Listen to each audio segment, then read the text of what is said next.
Hello friends, આજે બનાવ્યા છે પ્યાઝ પરાઠા. પ્યાઝ પરાઠા બનાવવા માટે ડુંગળીને પાતળી લાંબી કાપી લીધી છે, લીંબુનો રસ, 2 ચમચી બેસન, આદુ મરચાંની પેસ્ટ, આખા ધાણાને વરિયાળીને કૂટીને લીધા છે.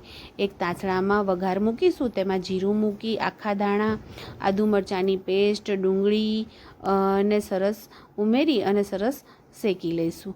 તેમાં થોડું મીઠું ઉમેરીશું અને ડુંગળીને ચડવા દઈશું.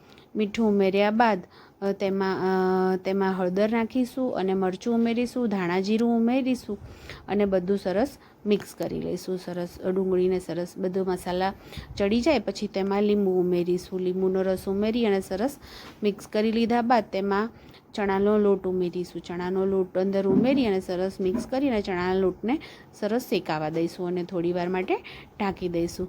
ત્યારબાદ તે પૂરણને આપણે એક ડીશમાં પાથરી લઈશું અને ઠંડુ થવા દઈશું. રોટલીનો લોટ બાંધ્યો અને રોટલીને સરસ વણી અને તેની પર ઘી લગાવી દીધું છે અને ઠંડુ પડેલું ડુંગળીનું પૂરણ તેની પર પાથરી દઈશું અને વચ્ચે કટ લગાવી અને સરસ મજાનું ત્રિકોણ એવું પરોઠું વણી લઈશું.